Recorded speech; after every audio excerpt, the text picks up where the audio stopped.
Well, hello, my friends, and welcome to the last module of our Rockstar Yoga Studio course.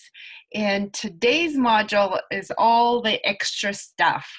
And I'll do my best to speak succinctly in a way that makes sense and hopefully delivers a lot of value to you guys. And as always, I'm always available for any questions or comments, and I look forward to connecting with you through our one-on-one calls that are coming up in the next couple of weeks. So let's start by grounding down. Let's meditate and recalibrate. So sit up really tall. And if your legs are crossed, uncross your legs and just close your eyes for a moment. And take a really deep inhale, filling up your lungs completely with breath.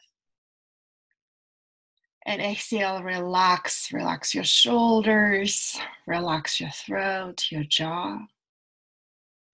Take another really deep inhale all the way down to the bottom of your belly. Exhale, relax your belly, relax the bottom of your pelvis. And as you take another really deep inhale, not only enjoy and savor your breath, but also kind of move your shoulders a little bit, roll your shoulders back and forth a couple of times, loosening up your shoulders, your throat, your neck. These are the areas in our bodies where we hold a lot of stress and tension. This is where we habitually hold a lot of stress and tension. And take another really deep breath in, connecting with an innate intelligence of your whole body, not just your brain. And opening up to receive new information, new ideas, new guidance from something bigger than us. And right now I ask for the help. So anything that needs to be said and pointed out in this moment on this call, please help me speak it out loud so that I can help you guys to step into that level, the next level of success and abundance and prosperity and joy and fulfillment for all of us. Let's take another really deep inhale and exhale it all out. Okay, let's start. And usually, you guys, I like to start with meditation in anything that we do. And when I led Yoga One and we had our weekly leadership meetings and we had 15, 20 people in those meetings, we always started with meditation, just like a 1-2 minute meditation, because it helps people to set aside whatever was going on in their day before so that they can be completely present and fully open to receive and contribute to whatever meeting you're having. So I highly recommend implementing that into your team meetings with your teams. Okay, so what are we talking about today? What is all the extra?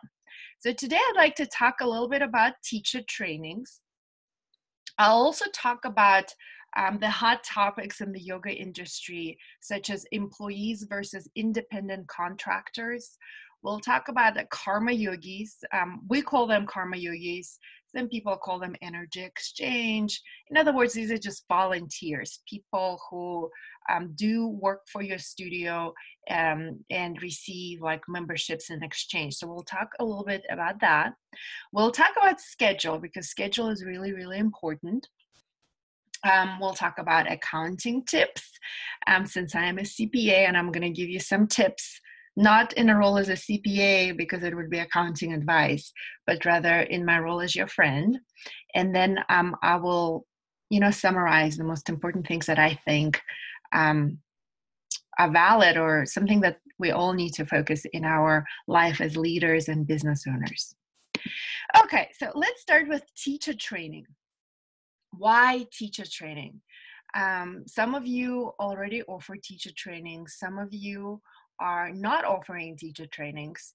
And I want to spend a little bit of time today focusing on what it is and why I think it's important for you to roll out teacher training program. And if you're already offering your teacher training program, perhaps it's time to upgrade it and expanded to 500-hour program.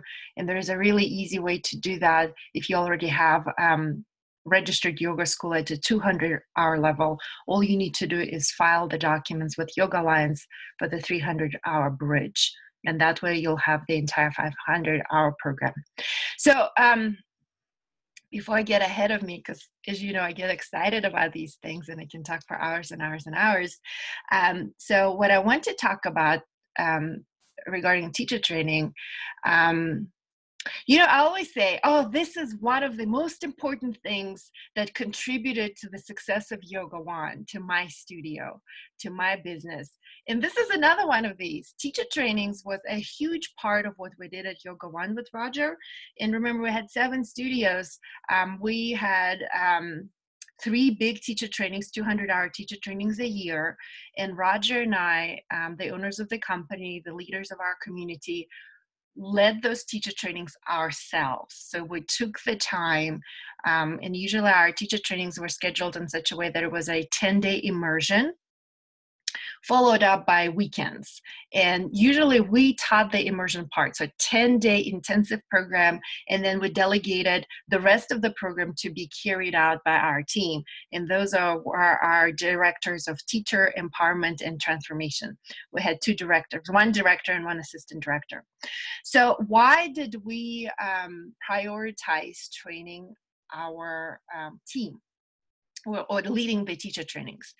Because in the end of the day, our idea was that we are investing our energy, time, experience, knowledge.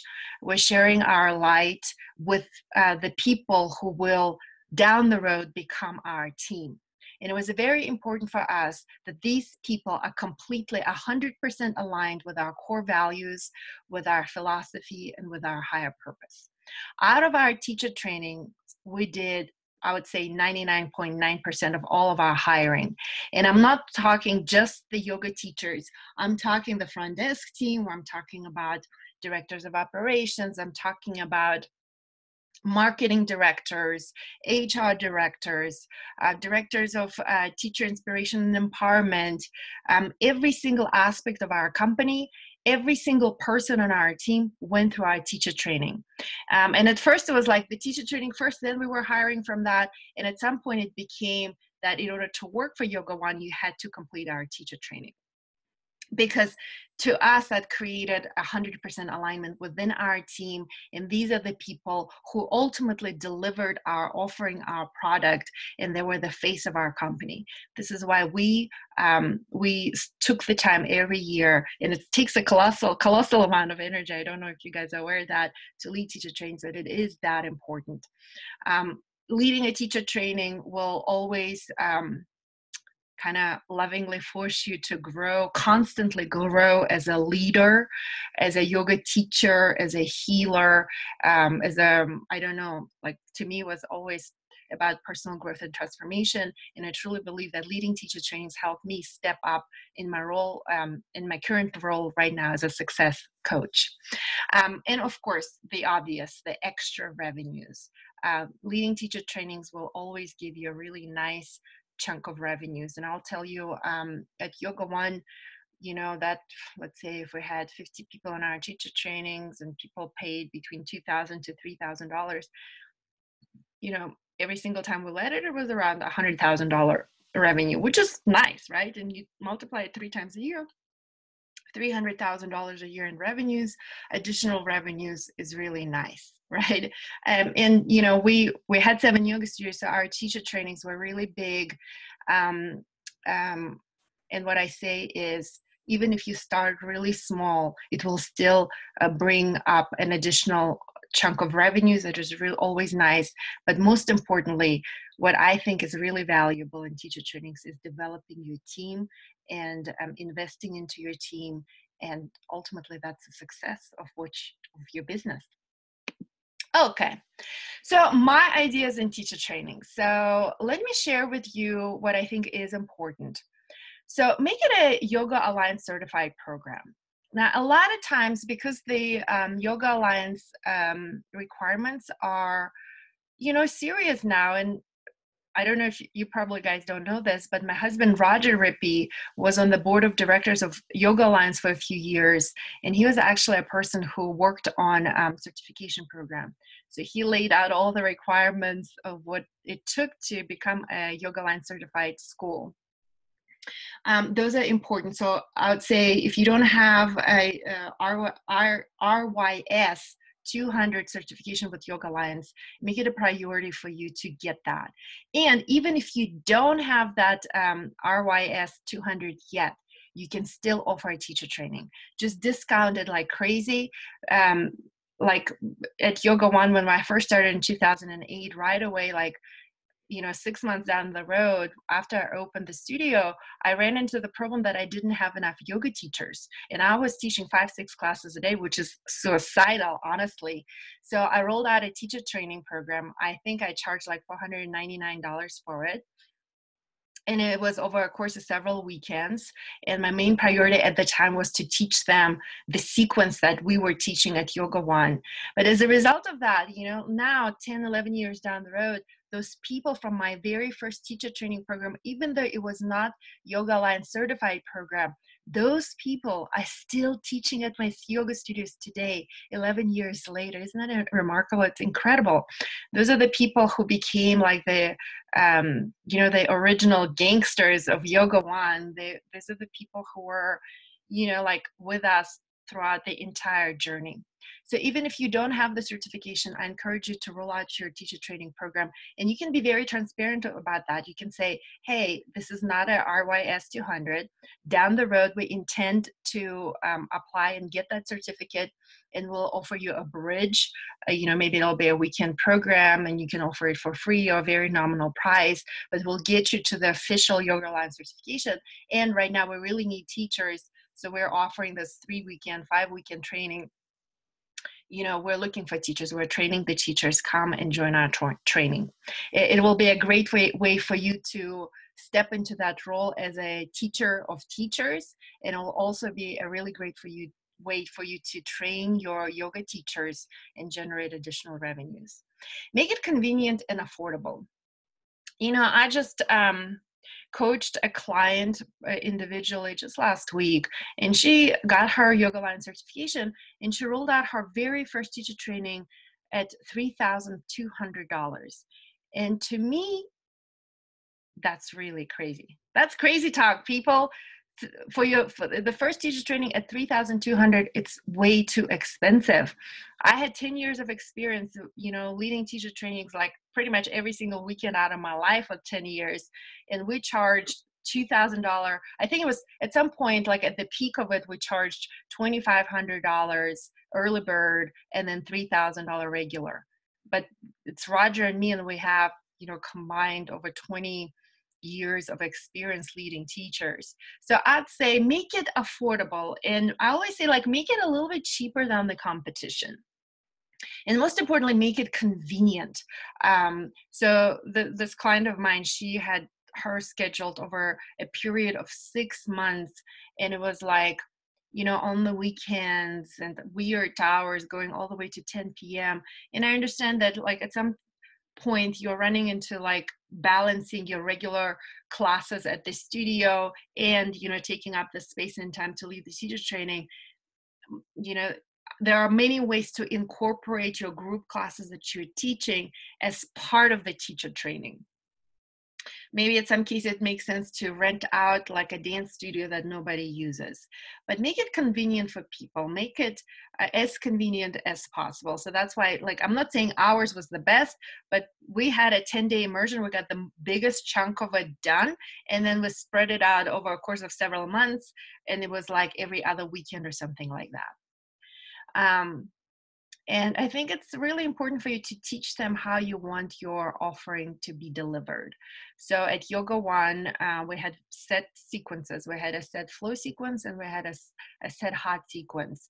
And again, it comes back to the branding for your company, and you get to decide what is your brand, what is your offering, but ultimately teach them how you want the yoga classes to be taught, or Pilates classes to be taught, a cardio class to be taught.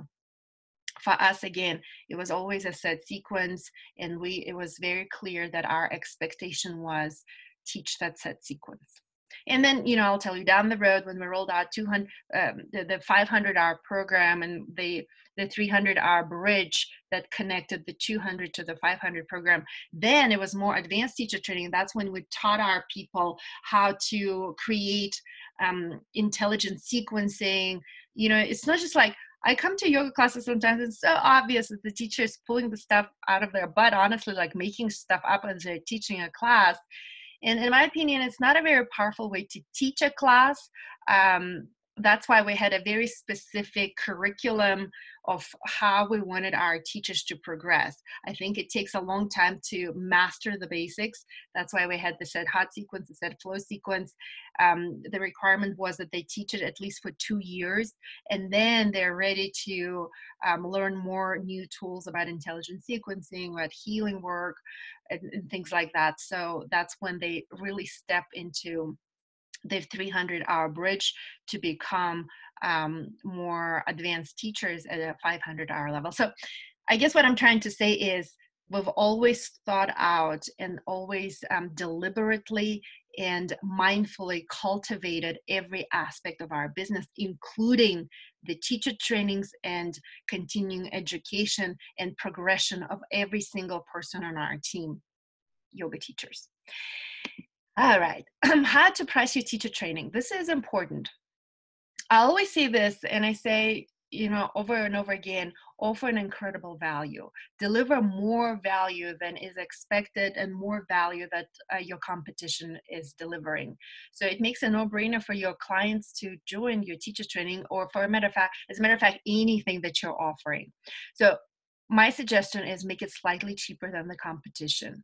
So for example, you can make it an early bird at $1,999, and then after early bird, it can be $2,500 I'm talking about for 200-hour training. I have another friend who owns 17 yoga studios, and he has a separate training facility, and a big part of his business is yoga teacher trainings, and he offers his at $1,500. I mean, he makes it really, really inexpensive. It's the cheapest teacher training I think like there is, considering he has like 30 years of experience.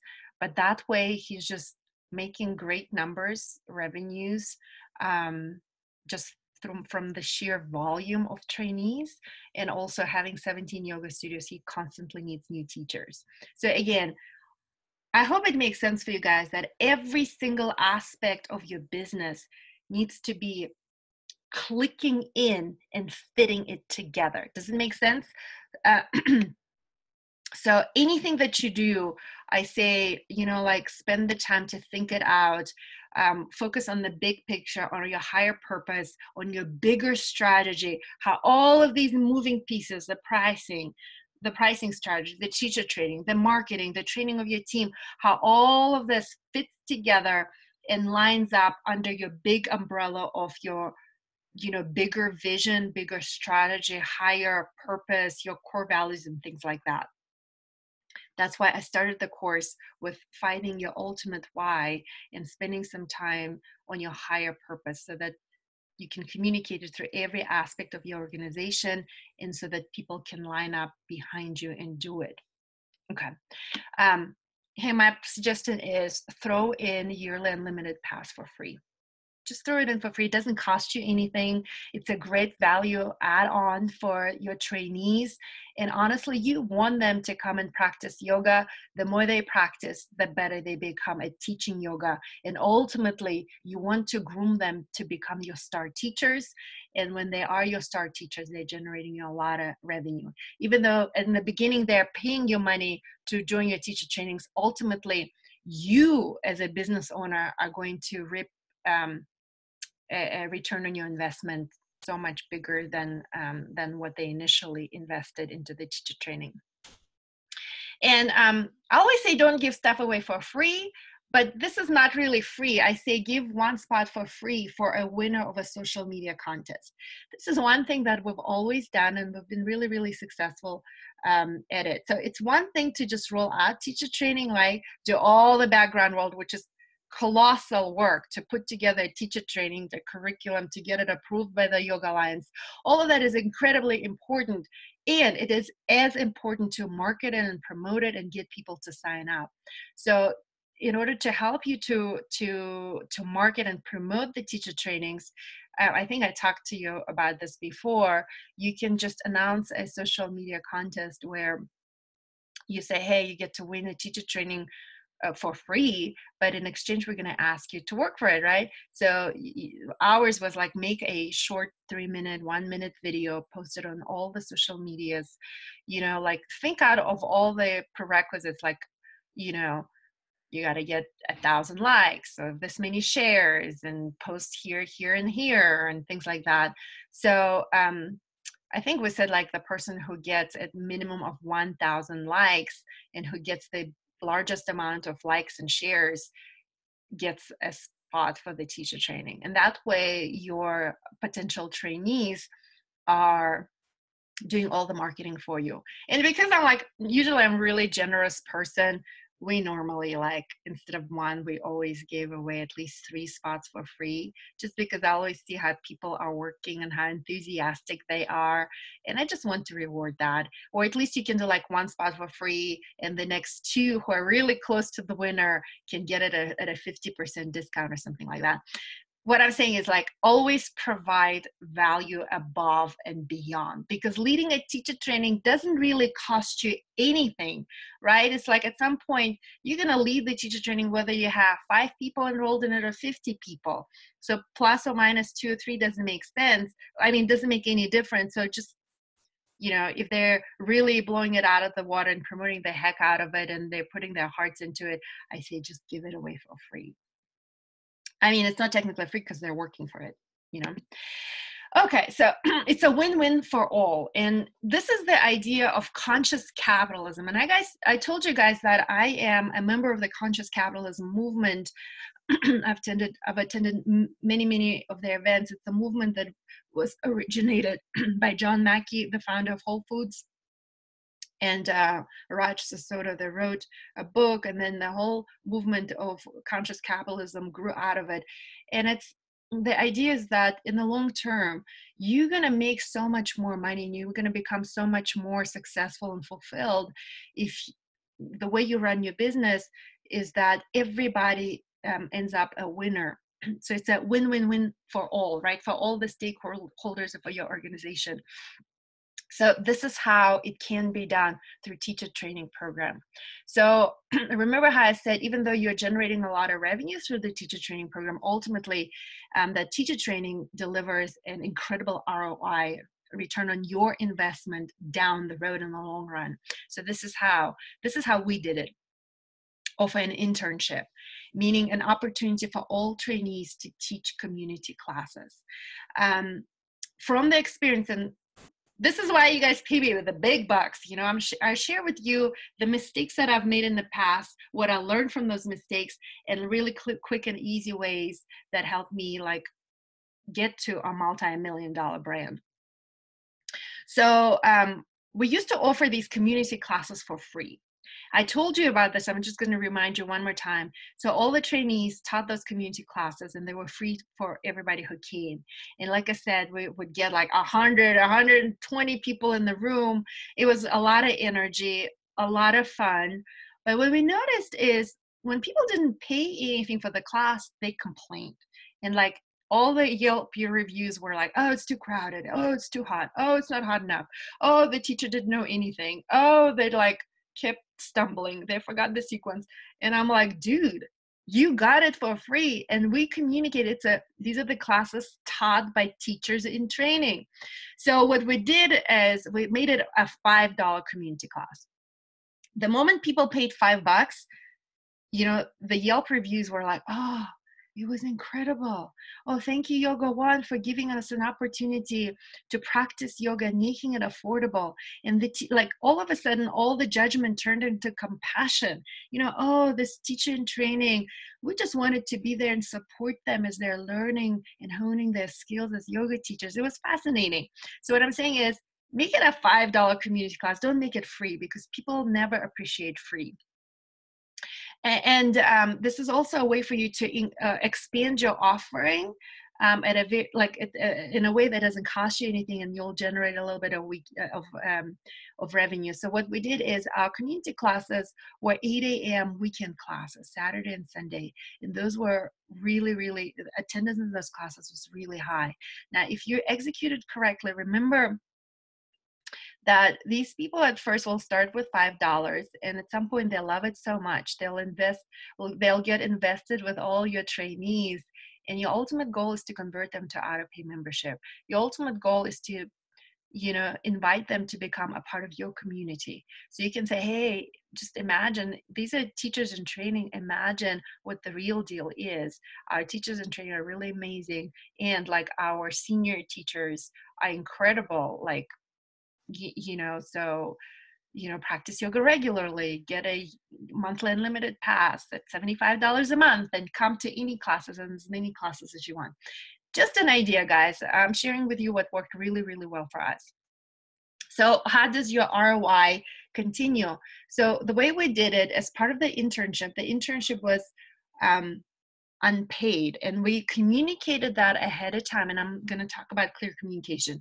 So as part of that internship, I think we said like the first 25 community classes that you teach, it's your unpaid internship. So you teach those classes, but you don't get paid for those. After that, the next 25 classes you teach, you get paid $25 per class. The 25 classes after that will be 30, 35, and then the top was 40 for us. I mean, in different regions of the country, maybe you're in a different country, you will adjust this pricing structure according to your local market. But when I'm saying the idea is that they teach 25 classes as an unpaid internship, then you start them at a lower rate as other teachers, and then increase it like a ladder. Do you know what I mean? So I truly believe that it's a win for the clients because you offer really inexpensive yoga, $5 classes. It's making yoga affordable to everybody. Win for the trainees because they do need lots of practice, and they hone their skills as yoga teachers. It's a win for the studio. Down the road, when our teacher trainings grew really, they became like huge. We added more classes. There weren't only 8 a.m. Saturday, Sunday classes. We added late night classes like 8 p.m. classes. We added weird classes during the week because we had lots of stay-at-home moms who could teach like a weird class, like let's say 8:30 on a Wednesday. But I'm going to talk about scheduling just in a few minutes. The schedule needs to be consistent. Yeah, I'm gonna talk about consistency on the schedule in just a few minutes. But what I'm saying is, you can, after you roll out the teacher training, after you teach your trainees, then definitely implement community classes. They're really great. Okay, so before I get there, let me talk about the clear communication. You're in the yoga world, like sometimes there's a lot of drama in the yoga world. And to avoid that drama, I think it's really helpful to communicate clearly any way you can. And clear communication helps you avoid miscommunication, and it certainly allows you to avoid creating a lot of drama.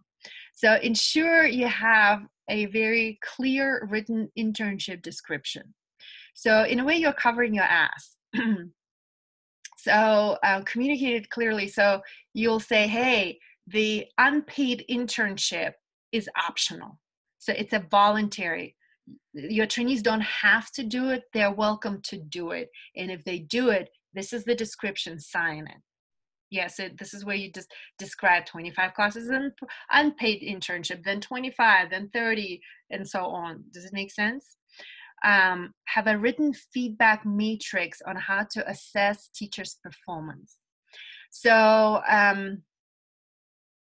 is the word subjective, right? Like feedback is subjective.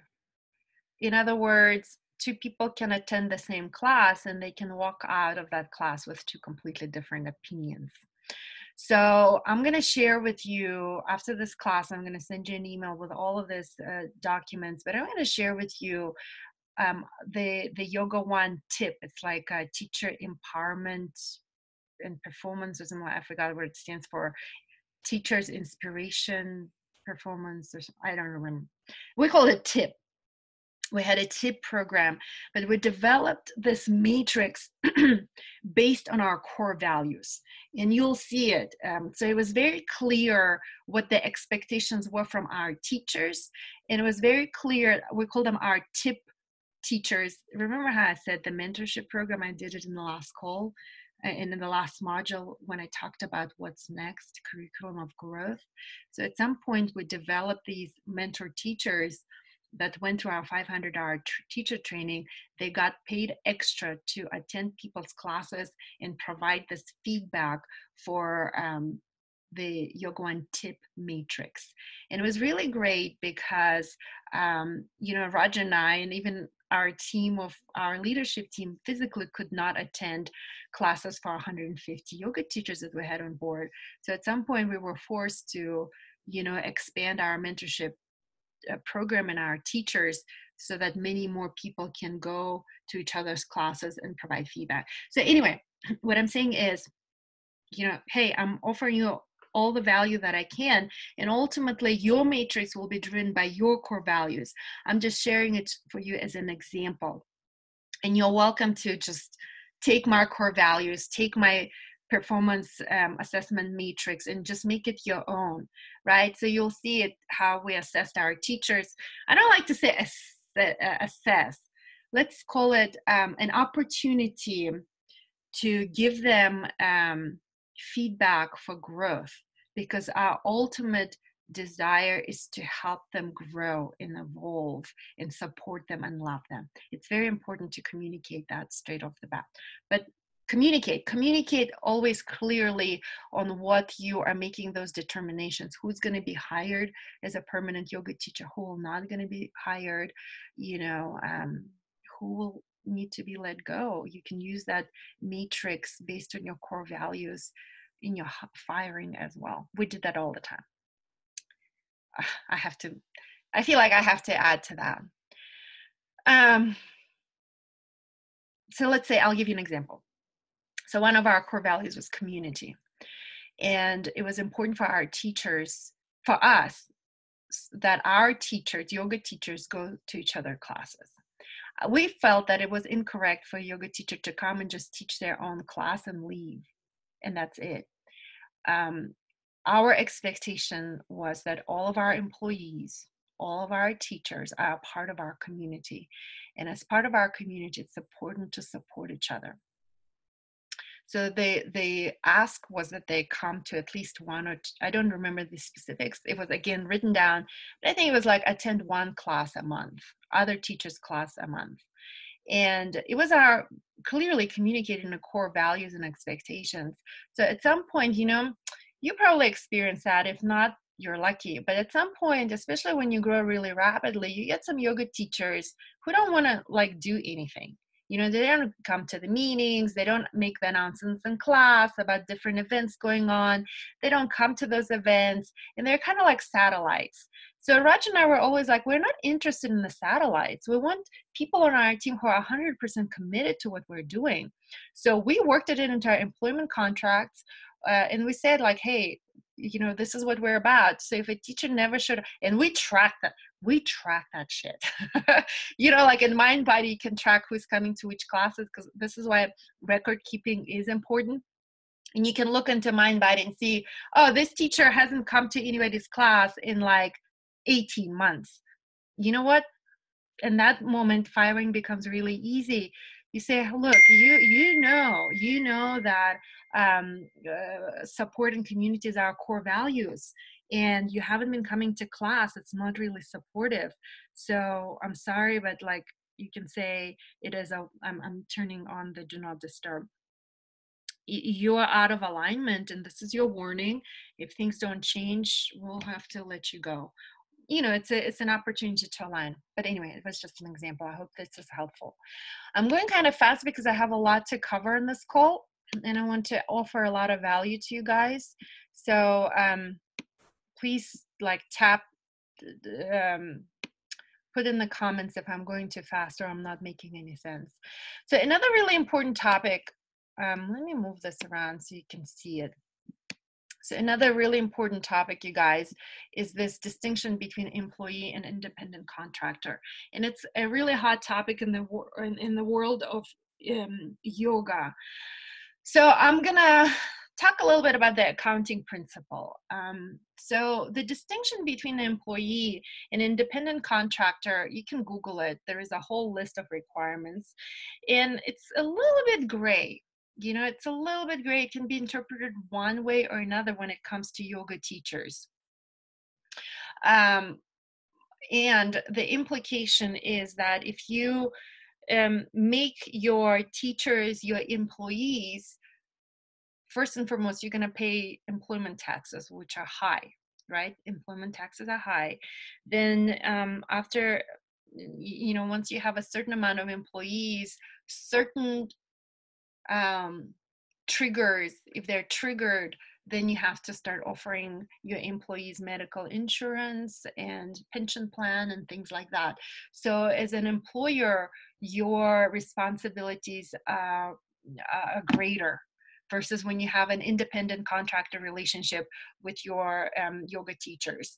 And that's why I'm going to talk a little bit more about this, because it's not black or white. And I'll share with you my personal opinion, and I'm going to share with you what we did at Yoga One. So I'm going to be very transparent with you about that. So when we opened Yoga One, we didn't have any money. You know, our construction was delayed. We're bleeding money. So we hired our yoga teachers as independent contractors. That means like if you teach a class, you get paid $40 and that's it. So you don't, you know, I don't pay taxes, employment taxes. I don't withhold any taxes. But in the end of the day, in the end of the year, you as a yoga teacher will have to pay your own self-employment taxes. That's the implication. But most of the time that income is not that significant, you know, is somebody teaching yoga part-time, that income will be not that significant. So I'm giving you all these circumstances so you understand the picture. Down the road, as we grew to, you know, 3, 4, 5, 6, 7 locations, we had a juice bar, we had a retreat center. Obviously, we had a lot more people working for us. Some people were, you know, full-time yoga teachers, but also we were employing people full-time. So those people were employees, but still we had full-time employees. It was a hot mess. So some people were employed by Yoga One and they were getting paid as full-time salary that is taxable. But also, whenever they taught workshops or teacher trainings or yoga classes, they were getting paid as independent contractors. Big hot mess. As we grew, we also are watching what's happening in the industry. And I'm going to tell you, my husband is a lawyer. I'm a certified public accountant, a CPA. So we are very where our hand is always on the pulse of what's going on in the industry and with the regulations and things like that. So the precedent was that big yoga companies like Core Power Yoga were starting to get into trouble. And the precedent across the country was big studios were penalized for independent contractor and karma yogis. I'm going to talk a little bit about that later. And there were all these lawsuits where big yoga companies had to pay huge fines because they incorrectly classified their employees as independent contractors. So I don't remember when, I think in 2015, we just pulled the trigger in January 1st, 2015, we made everybody our employees. We no longer had independent contractor relationship with anybody who worked at Yoga One. It was, it cost us a lot of money, but at the same time, it had a lot of positive sides to it. And I'm going to talk a little bit about that in a few minutes. Ultimately, it was a great decision. And I'll tell you just more about that when we go to our next slide. But what happens is you don't want to receive a letter from the Texas Workforce Commission or your state's regulatory bodies. Just like you don't want to, like the days that you get a letter from the IRS is not usually a good day. Like you don't want to receive those letters saying, hey, your company is under review and things like that. So the precedent was that across the country, people were getting those letters. And Roger, being as part of the Yoga Alliance, and as a lawyer, he like his hand was on the pulse, his fingers on the pulse of what was going on across the country. So we decided to pull the trigger and make all of our independent contractors our employees in January 1st, 2015. It was a big decision. We marinated on that for 18 months. So I'm giving you a snapshot of extensive research on the accounting side, on the law side, on the tax law side, on what is going on in the industry, and I'm condensing it to you in a digestible form. So let me talk a little bit more about that on this slide. Again, I'm sharing it with you as my opinion. This is not a legal opinion or not my opinion as a CPA. I'm just giving this opinion to you as a friend. So independent contractor versus employee. So this is what happened when we pulled the trigger and made everybody our employees. We're talking about 150 people. This is how many employees we had at Yoga One on January 1st, 2015. So a pro is an employee relationship. You get to set very clear expectations. So at that point, we rolled out a non-compete. So I said, hey, you become our employees, we're going to pay 50% of your employment taxes on your behalf.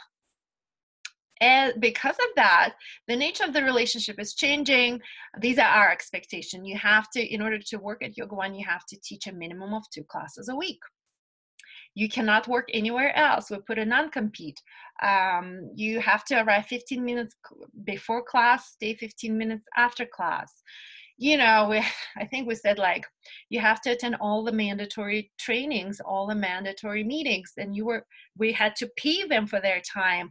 But once we pulled that trigger, what happened was we were able to hug in a major way, and ultimately that helped us to quantum leap to the next level.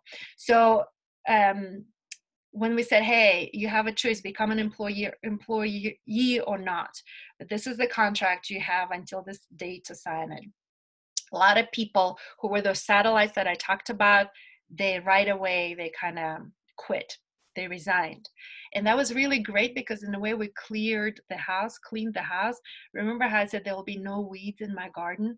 So out of 150 people, a few resigned because they were already not aligned fully with us. And the people who were left, I think in the end, we were left with 120 or 130 people who were 100% aligned with us. They were like, yes, I'm going to teach a minimum of 2 classes a week. Yes, I'm going to come and attend a minimum of 1 class a week. I'm going to support my community. I'm going to support my fellow yoga teachers. I'm going to come and stay abreast with what my community is doing. And this is when we said mandatory team meetings. Now we paid, like I said, we paid for their time, but ultimately once we hugged in as a team and we aligned behind our higher purpose, it helped us quantum leap to a different level.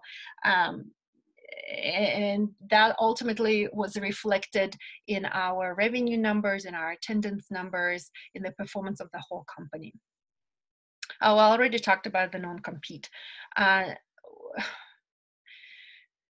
believe in a non-compete, you guys. And, obviously I'm in a position where I could implement a non-compete because I had 7 yoga studios and I could say, hey, if you want to be a full-time yoga teacher, I can do it for you because I have 500 yoga classes on the schedule.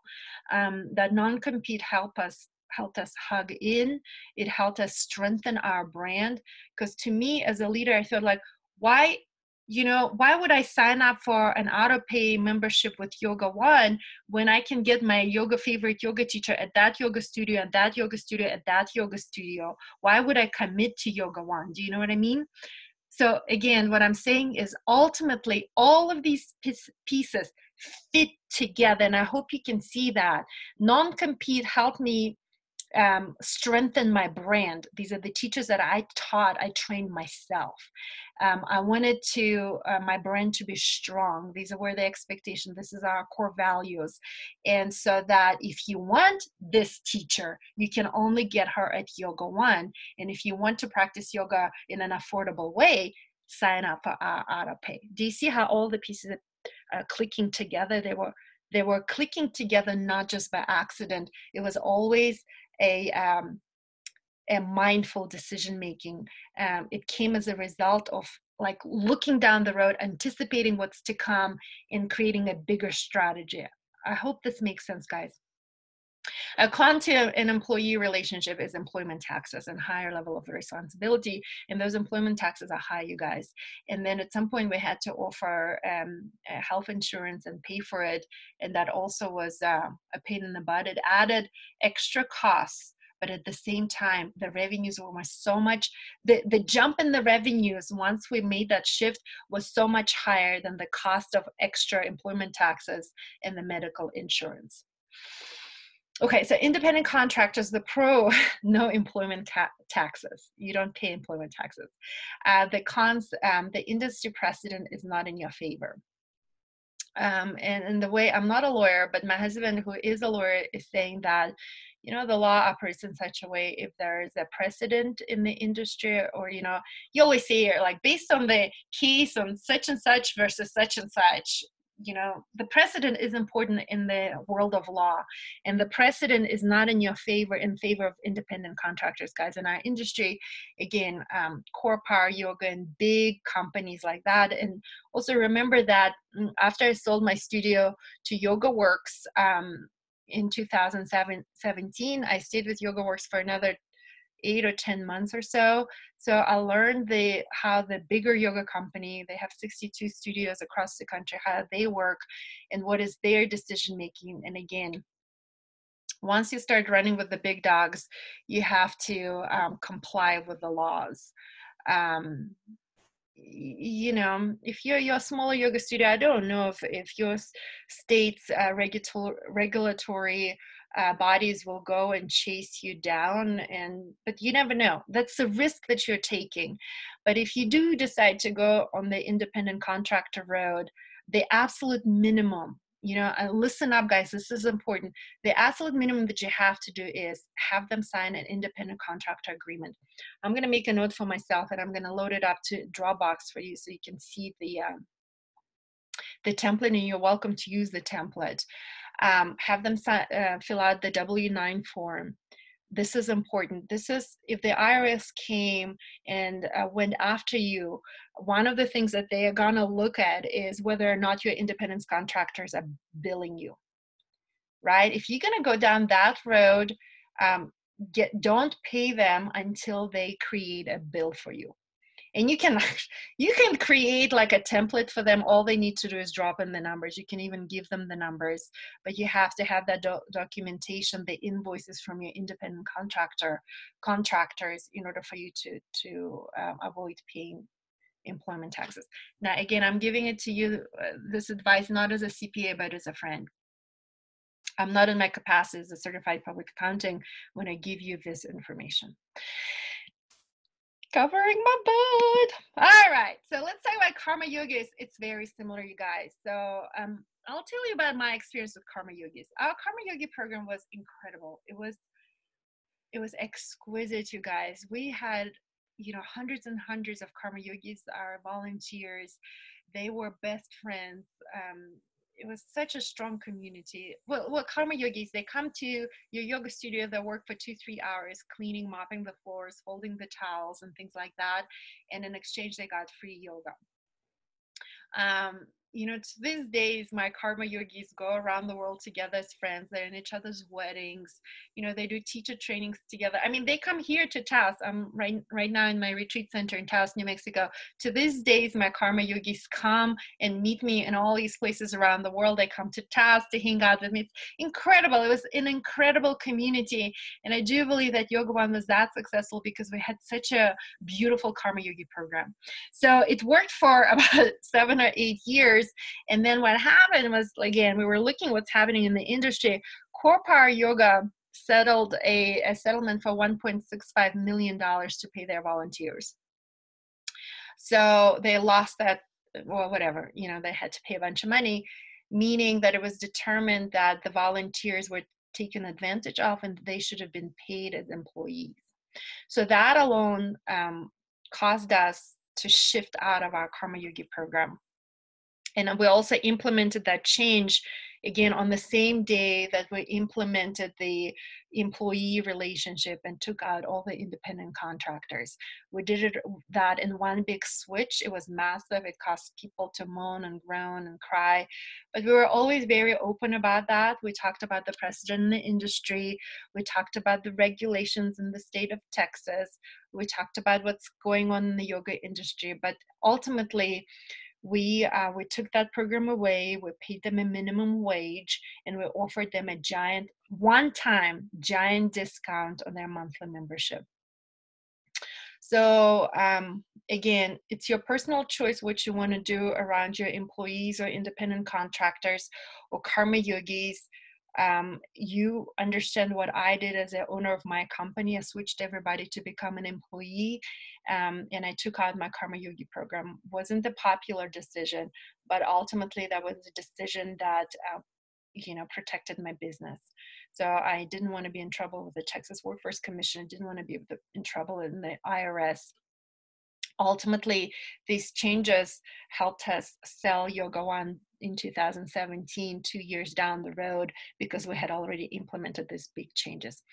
Again, always anticipate what's to come. Always, your job as a business owner, as an entrepreneur, not to be in the weeds. If your head is down, you're teaching 15 classes a day, you're simply unable to look up and see what's coming. So your job is to lead, not just teach yoga and clean the floors, because anybody can do that. I'm saying it out loud because partially I need to hear that myself, because it's a lot of that kind of work I'm doing here at the retreat center right now. Okay, let's go next. Schedule. Let's all take a really deep breath. This is important. This is a biggie, guys. Schedule. It's so important. This is why I hurry up and do your homework so you and I can meet and look at your schedule, and I can give you a lot of insight in the schedule, because I think it's really, really important. Your schedule can make or break you, just like your pricing strategy can make or break you. Let me start a little bit. Now, remember your bigger goal. Your bigger goal is to have 50% or more of your client base to be on an auto-recurring membership, meaning auto-pay, whatever you call it, star membership or whatever you want to call it, sexy name. Ultimately, it's your auto-pay membership, auto-recurring, where their credit card gets paid once a month. You want to get to the point where 50 to 60% of your revenue is coming from your auto-pay clients. Now, this is a bigger goal. Your schedule needs to support that goal. Let me tell you what it means in the reality. A lot of my clients who don't understand this principle will be like this. Oh, but nobody comes to my 6 a.m. classes. I'm going to take them off the schedule. Or, but nobody comes to this 8 p.m. class. I'm going to take it off the schedule for next 2 months. You don't do that. Here is why.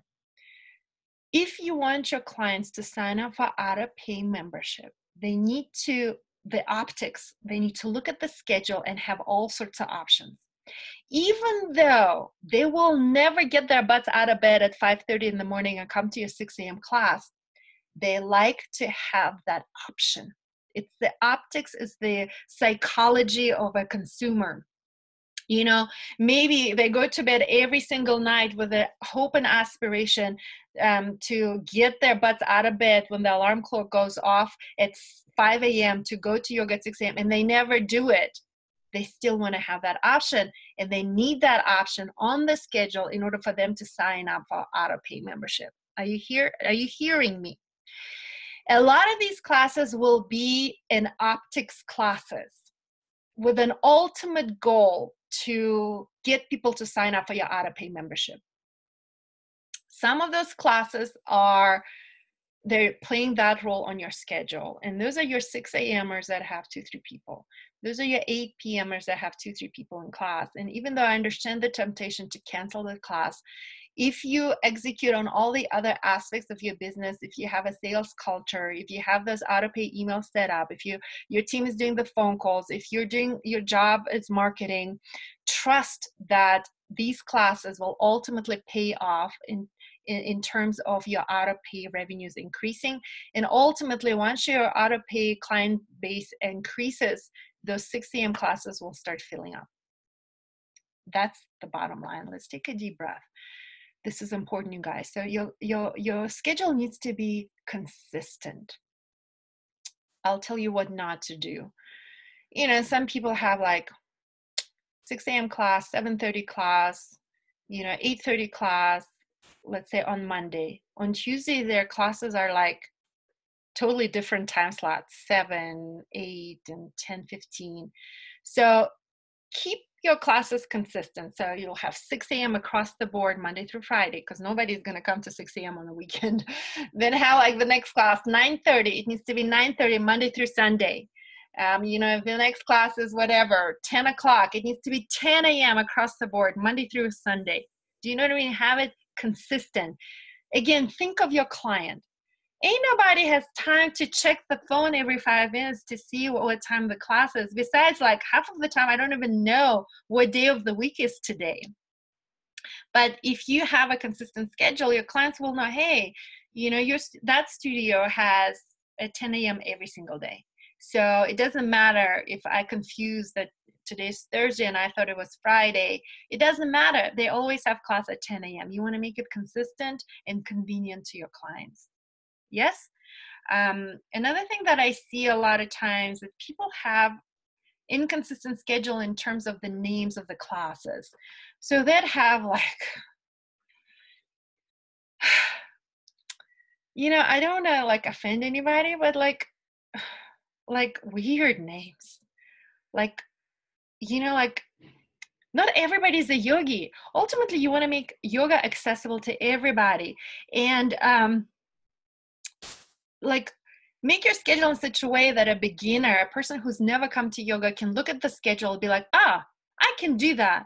If your class is like some complicated yoga name, I'm just trying to like come up with that. I can't even, because I like Virabhadrasana 1, love warrior, passionate sacral flow class. I just totally made it up. Kind of making fun, do you see? But that's like, they'd be like, what the heck is Virabhadrasana? What the heck is sacred passion power flow? I don't know what that means. Do you know? So keep it simple in terms of the name of the classes. So Yoga One has been around for, while I had it for 11 years. So we always had just 3 classes, hot flow, and down the road we did hot core.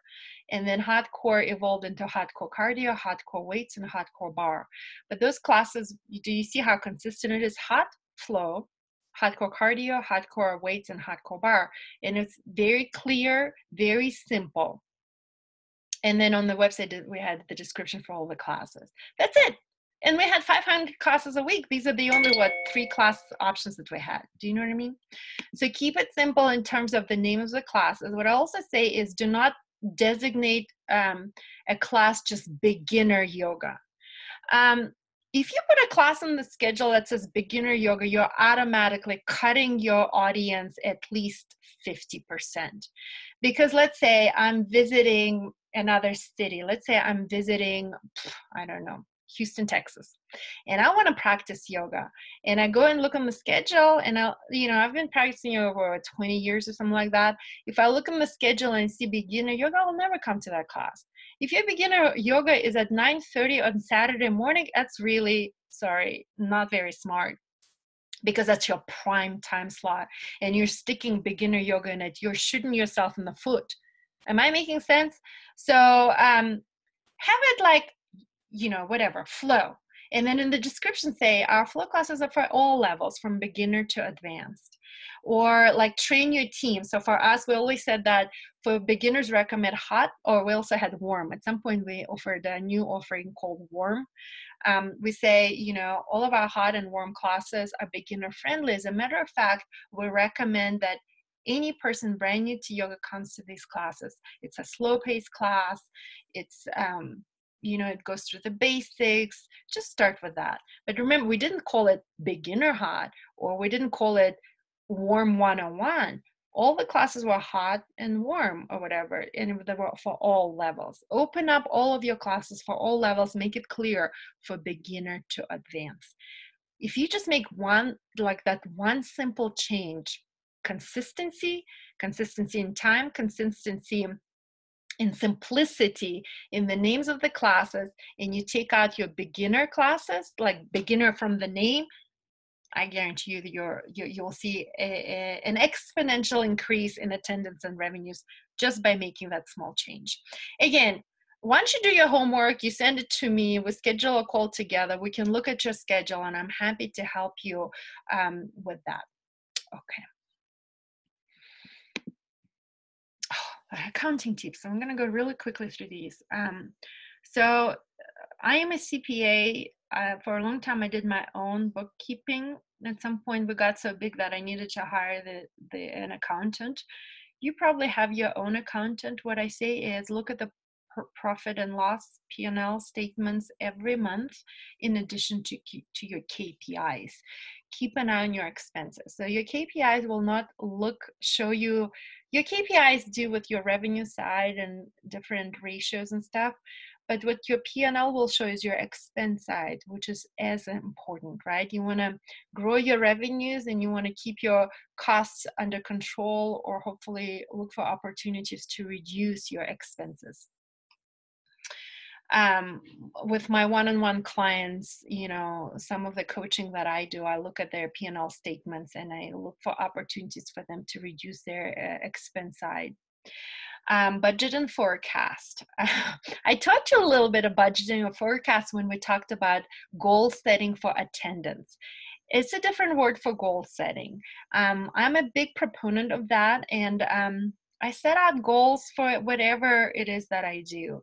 If I roll out a community program, if I roll out a sale, I always put a big goal and I break it down into weekly, daily goal. A lot of times I would break a goal out for a per person goal. So let's say my goal is to generate $100,000 in additional revenues through the sale for a month of October. I'll break it down by week, right? Whatever, it's $25,000 a week. I had 7 studios, so I'd put a goal for every studio. I'd break it down by weekly, daily goal for each studio. Because I'm a nerd, I'll break it down for each person. And when a person has a goal, they keep an eye on the prize and their performance increases. And then, when they meet the goal, we usually have a big party. At Yoga One, we had like a healthy competition between the studios, and the studios who blew it out of the water. Like I would do something fun with them. I'll take all the girls out to get our nails done, or would go like on a trip somewhere out of town and do some fun stuff like that. So always remember to reward your team for an outstanding work. This was in addition to the bonus structure that we had at Yoga One. Remember how I talked about the bonus structure? You can implement a short bonus structure for a big sale that you have going on. So motivate people. Some people are not especially in the yoga world. You have to understand the psychology of people as well. Especially in the yoga world, a lot of people are not motivated by money. It doesn't matter if like $1,000 bonus is not a motivator for them. So maybe a motivator for them would be like, hey, you guys, like Albina will take you for a weekend in the Texas Hill Country. We're going to go and do the spa day or something like that. That would be more, you have to understand the psychology of your employees. Maybe a time with you as a leader and little pampering will be more motivational for them than $1,000 bonus. Oh, accounting tips, like as a business, you can always expense, like this course, you need to be expensing this course through your business. Any of your continuing education, if you decide to join me on the retreat in Taos, I'm actually considering doing a special retreat just for the yoga studio owners. you know, you can like, I'm just giving it to you as an example, you can expense that through your business anytime you travel for business, or cost of meals. Let's say you invited somebody for breakfast, like a yoga teacher who is out of alignment, and you need to have a conversation with them. The cost of that meal can be 50% of it actually can be expense. So you put it in your books. For taxable purposes, it'll be expense at 50%. I don't want to confuse you with all the accounting, but keep the receipts, give them to your CPA, run them through your business credit card. I hope you know this. I'm sorry if I'm like saying something that is so elementary. I just want to make sure that you are doing that. Okay, so summary. Let's sit up, roll your shoulders a little bit, take a deep breath. Look, guys, I know you're wearing a lot of hats. I know that you're balancing a lot of the things. They're all in the air. And some of you have like daytime jobs. I don't even know how you do that. So to me, like leading a yoga studio, owning a yoga studio is more than a full-time job. And what I'm saying, I always said that even though it's a lot of work, I don't like the word hard work, because to me it implies like all this hardship and stuff. I'm not signed up for hardship. I think you can do an outstanding job with grace and ease. And a lot of it comes from your mental state, right? Like right now, I'm in Taos in my retreat center. I work from 5 o'clock in the morning, like until 10, 11 o'clock at night. Like I work a lot, but I love it. You know, I do this work with a lot of grace and ease, and I do it with a lot of gratitude. I do it in service to others. I do it with love. So all of those things I think are important. Prioritize you, meditate, do yoga, get away from your business to work on the business. So I'll tell you, my best ideas came to me when I was away from Yoga One. Even if I was away for just a couple of days, I always thought about Yoga One, you know, and the best ideas come to me in meditation, in my vision meditation. I'll talk a little bit more about that in just a couple of moments. But in my opinion, it's uber important for you to step away from your business so you can work on the business. If you're in the trees, you'll never see the whole forest. Focus on your higher purpose. Why are you doing this? What is your bigger why? This is what I started the course with, and I hope you did that work, even though it may seem like a little silly. Ultimately, it's the most important thing that you can identify as a leverage for you to move forward. Always look ahead, anticipate what's to come, free up your bandwidth to anticipate what's to come. Again, if you're teaching 5-6 classes in a day, you physically have no bandwidth to anticipate what's to come down the road, you guys. I mean, to me, honestly, I do believe it was divine guidance, but at the same time, I set aside divine guidance every day in the morning. I mean, these days I meditate from 4 to 6 in the morning, but even when I ran my 12 businesses, I always meditated. I got up at 5, and 5 to 6, I always meditated, because to me, that's when I got the download from something bigger than me. This is when all of my ideas came to me in divine timing. I think it was divine guidance that I opened my yoga studio in 2008, even though the economy sucked and it all crashed. It was a great year to start a business. I had no competition. It was divine guidance and grace when I grew and expanded my yoga studio like crazy. I went from 1 to 7 in just like 8 years. It was time for that, you know. Those ideas came to me in my vision meditation. And then in my vision meditation, that vision and goals meditation that I lead in my retreats every year that I do, you know, at New Year's here in Taos, like the idea to sell my business came to me. You know, there is a video on YouTube that I share with you, or maybe it's somewhere in social media. I just posted the other day. It came to me from something bigger than me. I would have never I would have never parted with Yoga One because I loved it so much. But it just came to me as something that I needed to do, and I just did it, and it was perfect timing. I don't think I would have been able to sell Yoga One now, even 6 months later. I couldn't have exited the business the way I did. So ultimately, you know, I always say this: vision and goals work is my passion. Everything that I've ever created in my life came from vision and goals. So even this morning, I'll tell you a little bit, guys. I woke up at 4 this morning to get ready for this call and to do my meditation, all that stuff. So this morning I decided to, as my meditation, to do the tape. So I took my iPhone and I looked when I did that, when I was in Tuscany on my world travels on April 19th of this year. I created a tape. It was a voice recording of my own voice reading out my dream life, and I'll share with you, I'll add the links to my vision meditations that I do. So I just wrote down my dream life, and a lot of all of it was dreams. A lot of it was dreams, like not reality. And what today is September 18th, so I don't know how many months later, 5 months later, I haven't listened to that tape in a while, so in at least a few months. And I listened to that tape today. Guess what? Like 50% of my dreams became my reality already. This is the power of vision and goals work. Everything, Yoga One, sale of Yoga One, this hotel, this retreat center in Taos, all of it came to me as vision, as a result of my vision and goals work. So I'm going to share with you, I'll get you instant access to webinars and meditations. I do believe those are important. And, if you guys are interested in this kind of work, I do believe it's really, really powerful. I have a few retreats coming up. I'll add the links to my email as well.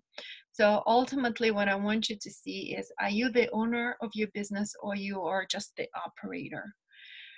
Do you own your business, or does your business own you? Ultimately, you want to come to the place where you're a business owner and you own your business, instead of being a person who just the operator who does the work. Because you can hire people who do the work. Your job as a leader is to lead your business, right? Okay. Like I always tell you guys, what's next? It's a curriculum of growth. What's next? What's next?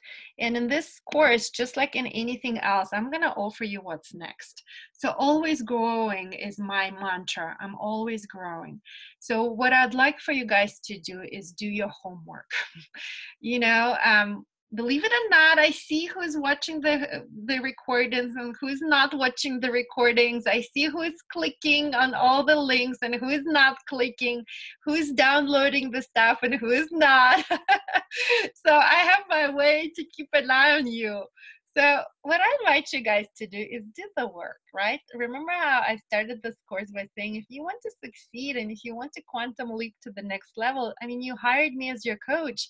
Listen, do, succeed. So you listened now.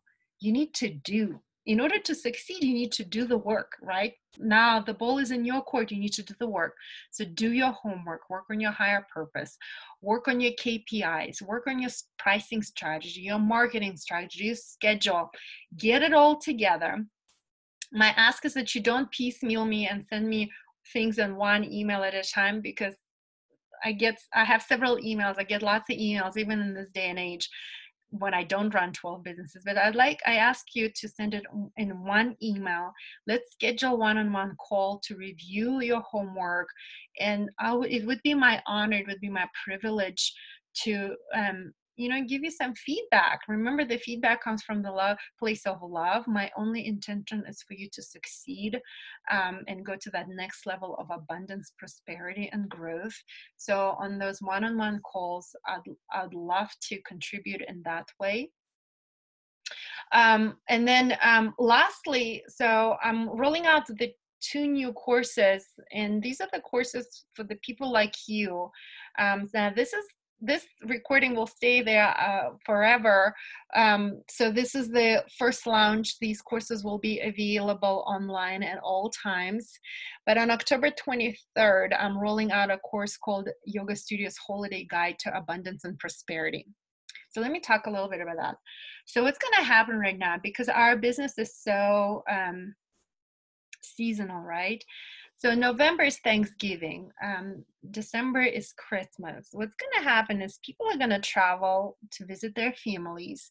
People will start their holiday shopping, and people will go to holiday parties. So if you don't do anything, your attendance will go down significantly in the month of November and December.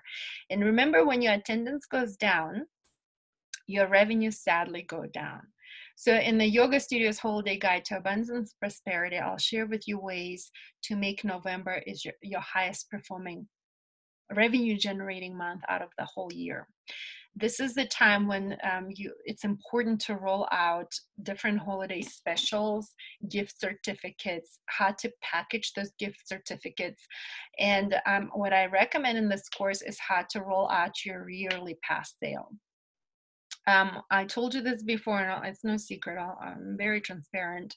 In 2017, we did the yearly sale all the time. And in 2017, it was exceptionally great. We generated over $1 million in the month of November. But the difference between the prior years and 2017 was that year, 2017, I really prepared in advance. And I wrote down the detailed plan on how we're going to execute it, and I trained my team on how to deliver the sales.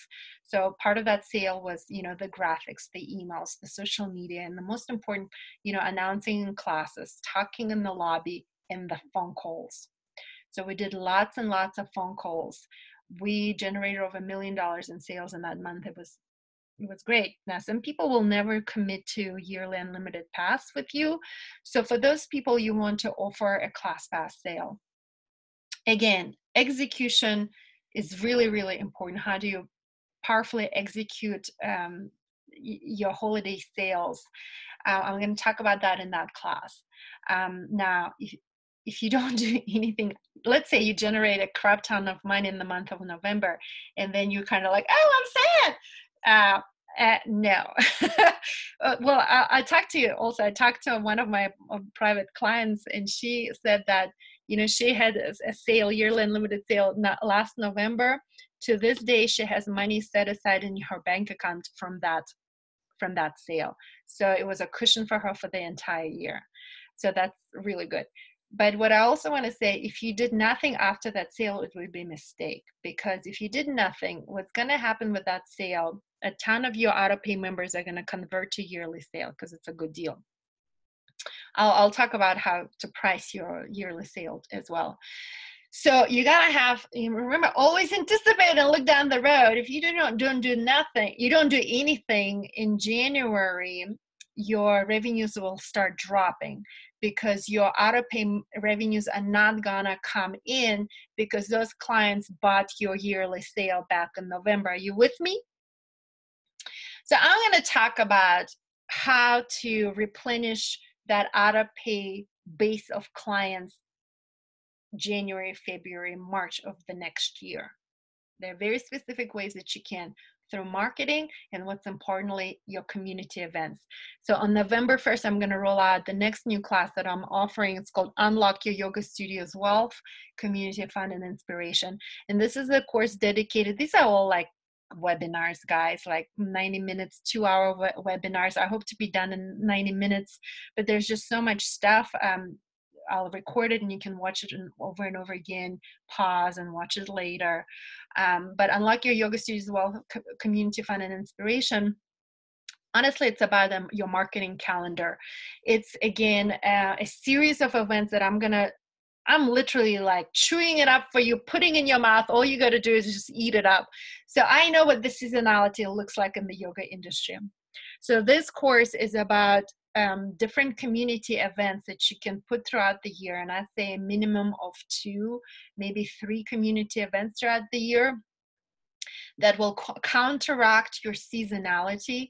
I'm going to put together like a template for you with the dates, literally to the this is the day when your newsletter needs to come out. This is the day when your Facebook post needs to come out. This is the day when your Instagram post needs to come out. These are the sales that go with it. This is when you announce the sale. This is when you roll it out. This is the goals that you set for each of your client of your front desk team. This is your goal for the month. This is the goal for the week. This is the goal for the day. I mean, this is where we get into the nitty gritty of like the particulars of how. So these are the courses where I break it down for you, where you literally just plug in your numbers, plug in your dates, plug in your days, and it'll all spit it out for you. Because you're my first digital Rockstar yogis, I'm going to give it to you at $99 a course, or $150 if you sign up for both of these courses. Again, I'm going to work on that email. I'll send you the email with all the information, so be on the lookout for that. And again, today is September the 18th. This is coming up to be the close of the end of the year. And even though it's like, it seems like we have a lot of time, you guys, this is the time of the year when you need to truly step it up. If you don't step it up, your revenues and your attendance will go down, because this is the time of the year when people are kind of like, looking forward to the holidays. They're coming lazy. They don't want to go to yoga. So your job as a leader is to anticipate what's to come and take the steps that will keep people coming back to your yoga studio, that will come money rolling in, and plan for the next year. It's time to, I don't know if I told you this, guys, but when I ran my yoga studios, I had my calendar was filled 12 to 18 months down the road. Always, at any point in time, it was planned out for 12 to 18 months down the road. So a lot of that planning we did in our STAR summits, the team meetings, retreats here in Taos or in Texas Hill Country, where my leadership team and Roger and me went for a weekend, and where we generated all the new ideas and filled up our calendar. So your calendar, if your calendar is not filled up for the next 12 months, you need to start filling it up now. So that course, Unlock Your Yoga Studio's Wealth, Community, Fun, and Inspiration, is about how to fill up your calendar for the next 18 months with community events, the sales, the teacher trainings, and things like that. Well, thank you so much for watching, you guys. It has been my pleasure. It has been my honor, honestly, my honor to work with you guys. And I look forward to receiving your homework. And the best part comes next, from our one-on-one work. I think that's when I can truly contribute to the success of your company. But before we do that, I need you to step up and do your part. Do your homework. Send it over, reach out to me, and then, we have, only limited amount of time together, one-on-one calls. So do your work so we can get a lot done and we can move efficiently and effectively. Thank you, thank you, thank you. I hope this has been helpful to you. I hope, this has been useful to you. And let's just step into the execution. Let's step into action, and let's truly make magic happen. Yeah. Bye, guys. I love you. Good luck. You can do it. You can do anything that you put your mind into, and I'm going to help you along the way. Bye, y'all.